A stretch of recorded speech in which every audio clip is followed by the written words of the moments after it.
There you hear it. Some good, loud, healthy crying. The beginning of speech. One of the most important things this child has to learn. We talk by instinct. We must be shown how. We must learn. We must be aware how important it is to teach a child to talk.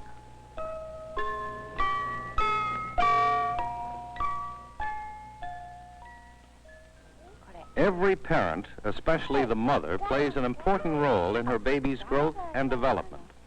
She is a source of comfort, pleasure, and nourishment. Regardless of race or geographical background, the situation is similar the world over. While each language is different, the basic learning necessary for language development is the same. In a Japanese home, a mother teaches her child to talk in a patient, relaxed atmosphere.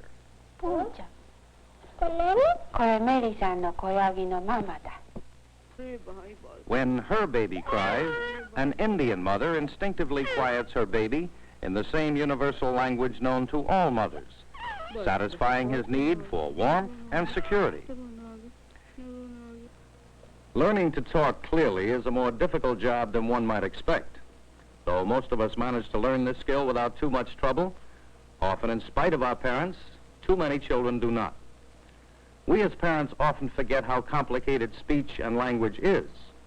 It's important for us to understand the stages that children go through and the problems they face in order to join the human race by learning to talk. Crying is the first step. When your child cries, he cries all over. His arm and leg muscles contract, his face screws up into a knot, his mouth opens, and out comes the cry, the sound of human speech. It may not be a pleasant sound, especially late at night, but a certain amount of crying is necessary if he will talk someday. When your baby cries, he pushes the air up the throat, past squeezed vocal cords, and out the moving mouth. He finds that he can make the sounds higher or lower, and certainly louder. Most important of all, he learns that when he makes such sounds in crying, he can cause his mother to appear as if by magic, and that she will comfort him. He learns very early that crying is useful. Learning to talk does not begin when a child says his first word. It starts long before that. The learning begins when a child watches, feels, and listens to the things around him. It begins with the close physical warmth and the soft murmuring of a mother's voice that tells her baby that everything is okay and that he's loved. The exchange of smiles, sounds, and gestures are necessary steps in learning to talk. You're on love, aren't you? Yeah. See, now I'm happy. Just a little tired. Yeah, just a little tired. Fortunately, a baby's first few weeks do not consist entirely of crying. A portion of his time is spent making pleasing sounds, or more accurately, comfort sounds. Comfort sounds are made automatically when your child appears happy and comfortable. Sounds that he makes will begin to feel and sound familiar, and unknowingly he will practice most of the vowels and some consonants. During these early months, your baby must be given the time to practice new sounds privately. Among the recognizable consonant sounds made by the child during the early months are p, b, t, d, and n. More difficult sounds such as ch, sh, z, o, and are not usually practiced by the child until he's much older. Lip sounds such as the p and b often appear at the end of feeding when the babies continue to suck or smack their lips aloud. Guttural sounds involving the back of the tongue like the g and k also appear at the end of feeding when there's an excess of saliva in the mouth. Your baby needs to hear affectionate talk. You kick so nice. Does that feel good? We should talk to our children with quiet, pleasant tones, that imitate the same sounds the child is saying. You can do this when you feed him or when you bathe or change him, because these are the times that bring comfort and satisfaction. Help him associate happiness with talking, so he learns that speech is pleasant and satisfying. There's the other one. Oh, my. Here. All done. All done now. Come on. Good girl. Children learn best through imitation, and it's essential that parents show their child how imitation can be fun. The best way we know to do this is first imitate him. Copy his gestures and the sounds he makes. Imitate his smiles and his arm movements and facial expressions. Look like you enjoy doing it. If you imitate enough, your child will begin to imitate you. Help him along. Toss a ball back and forth. Stack blocks together. Play patty cake and peekaboo. Any kind of imitation that you both enjoy. Learning to imitate is an important step in teaching a child to talk.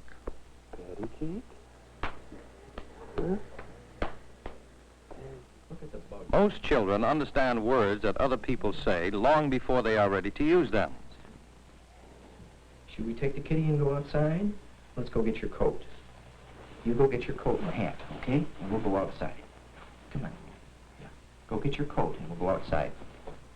You come right back. Early listening provides important background experiences for learning speech and language. One of the easiest and most effective ways a parent can teach a child to listen is to talk out loud.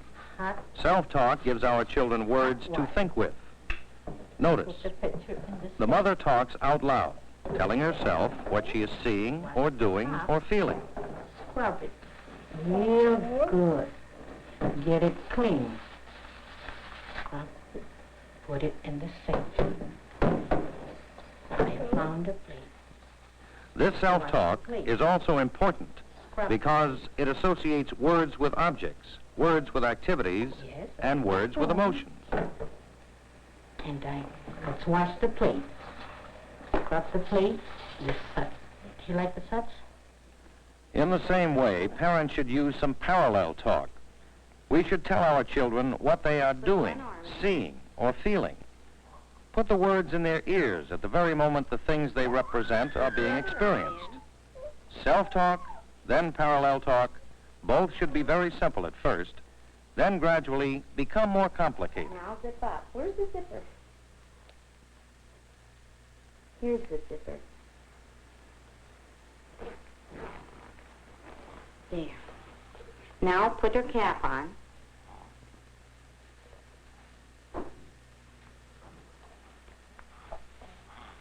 Tie her cap.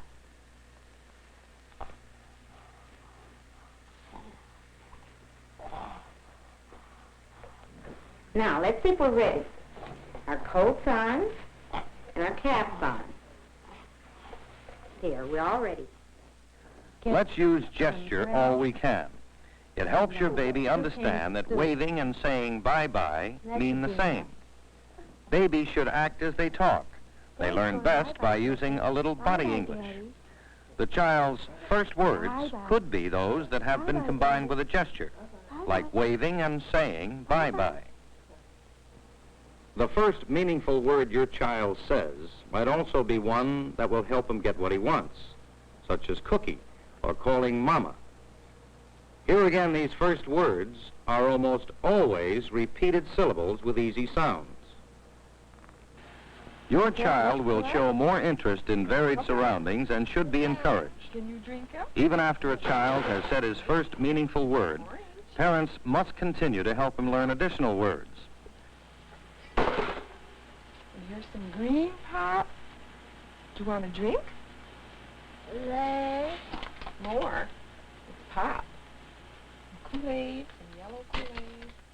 Notice that what this mother said was clearly pronounced, very simple, and spoken slowly. Demanding that the child repeat what you say is not necessary. He will gradually become increasingly familiar with a new word the more he hears it. Look at that guy. You want more pop? Give our children speech models that are easy to copy. Let's not talk to them in long, complicated sentences. Don't expect your children to talk like adults.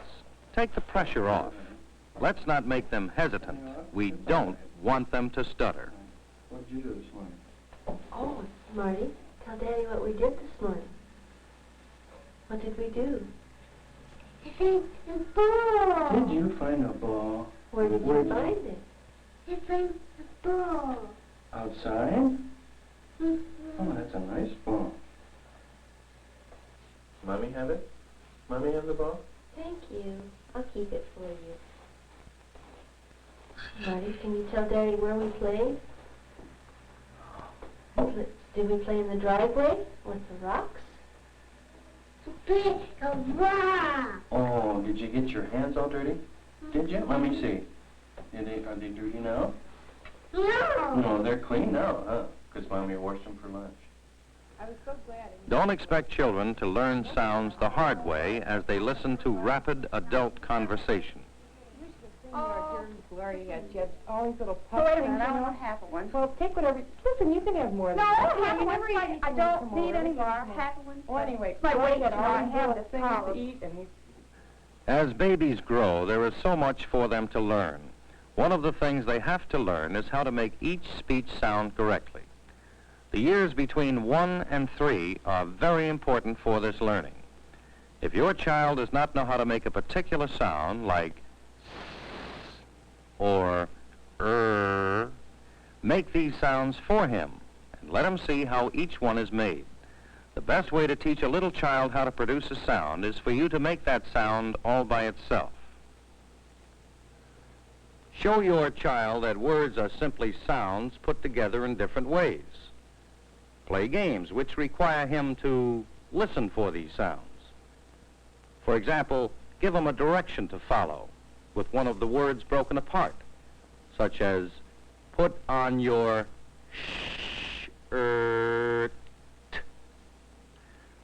Every parent should occasionally make errors in his speech and then correct them, or allow their child to make the correction. Children will then learn that making a mistake is not so terrible or serious. This teaches the child that we all make mistakes and that we should correct them. For Hamburgs? Hamburgs, okay.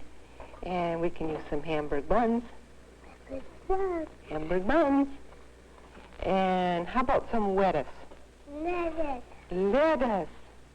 We need lettuce, not lettuce, don't we? And let's see, how about some soup? Soup. Soup. Yes, and soup. What kind of soup would you like? Orange soup? How about some vegetable soup? Vegetable soup be better? How about oranges? Would you like some oranges? Okay, oranges.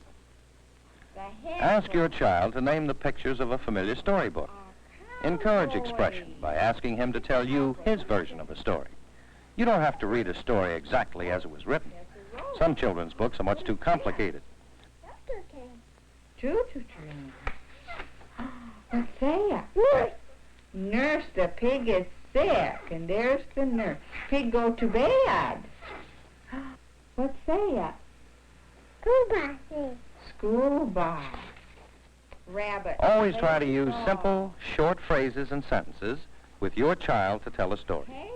Choose shorter words when you can. Those he will understand and will likely imitate. When new words are attempted, encourage him to use them, even though they're not said correctly. Give his speech a chance to grow by not interrupting. Let's read the book. Winnie the Pooh lives in a house in the forest. Who's that? Winnie the Pooh book. Teaching a child to talk should be enjoyable for everyone, especially the child, and it will. If you provide love and security, if he is given time to practice speech sounds,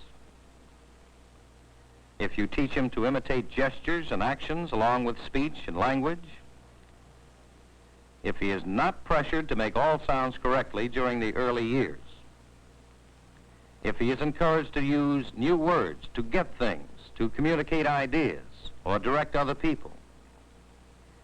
If you will use slow, short, simple, clear words and phrases. If his speech is gradually corrected by simply repeating words for him that he makes in error. If you casually make the same sort of error in your own speech and then correct it in front of him. If he is allowed to enjoy talking.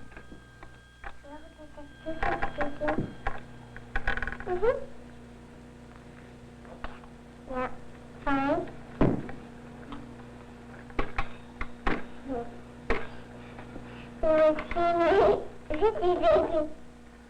I picture Daddy. As a parent, you have the responsibility to teach your child to talk.